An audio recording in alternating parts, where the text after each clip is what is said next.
আব্দুল্লাহ।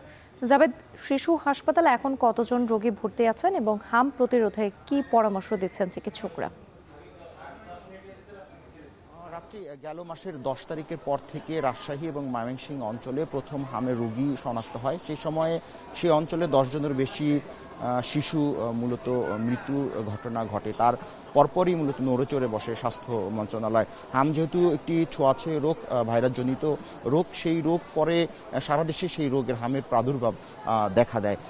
এরপরে আমরা দেখেছি হাসপাতালগুলোতে ধীরে ধীরে শিশু রোগীর সংখ্যা বাড়ছে, একই সঙ্গে মৃত্যুও বেড়েছে। কৌশলগত কারণে স্বাস্থ্য মন্ত্রণালয়, স্বাস্থ্য অধিদপ্তর বা অন্যান্য সংশ্লিষ্ট সংস্থা মৃত্যুর এখন পর্যন্ত কতজন মৃত্যু হয়েছে সেটি এখন পর্যন্ত জানায়নি। আমরা যে হাসপাতালটিতে রয়েছি, এই হাসপাতালে হামের দুটি ওয়ার্ড রয়েছে বিশেষায়িত। সেই দুটি ওয়ার্ডে 44 জন শিশু রোগী ভর্তি রয়েছে। এর মধ্যে 18 জন আইসিইউতে, ইনসেনটিভ কেয়ার ইউনিটে চিকিৎসাধীন রয়েছে।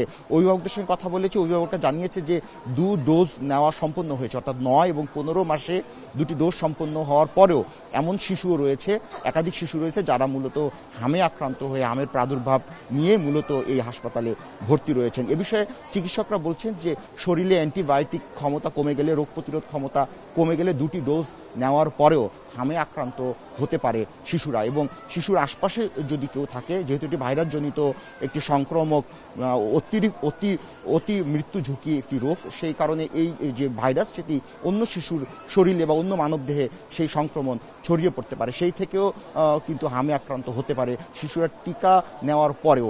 এই বিষয়টা চিকিৎসকরা বলছেন। এখন পর্যন্ত আমরা যে হাসপাতালটিতে আছি, শিশু হাসপাতাল, এই হাসপাতালটিতে বিশেষায়িত যে ওয়ার্ড রয়েছে, সেই ওয়ার্ডে সকল নার্স চিকিৎসকের ছুটি বাতিল করা হয়েছে। রাত্রিটা আপনার মাধ্যমে দেশবাসীকে জানিয়ে রাখি, আগামী রবিবার যেহেতু এই হামের সংক্রমণ দেশব্যাপী ছড়িয়ে পড়ছে, বেশ উদ্বিগ্ন এই বিষয়টা নিয়ে স্বাস্থ্য মন্ত্রণালয়। তাই আগামী রবিবার সারা দেশে এই হামের যে টিকা কার্যক্রম সেটি ব্যাপক হারে চালু করা হবে এবং টিকা কার্যক্রম চলবে। একই সঙ্গে বলে রাখি যে স্বাস্থ্য মন্ত্রণালয় এবং স্বাস্থ্য অধিদপ্তরের সকল কর্মকর্তা কর্মচারীর ছুটি কিন্তু এরই মধ্যে বাতিল করেছে স্বাস্থ্য মন্ত্রণালয়। সব মিলে বলা যায় যে হাসপাতালে এই হাম নিয়ে অভিভাবক এবং শিশুদের মধ্যে এক ধরনের চাপা আর্তনাদ আমরা দেখতে পেয়েছি হাসপাতালে। তবে চিকিৎসা সেবা দিতে চিকিৎসকরা নিরলস ভাবে কাজ করে যাচ্ছেন। তো রাত্রি এই ছিল আমার কাছে আগারগাঁও শিশু হাসপাতাল থেকে হাম সংক্রান্ত সবশেষ তথ্য।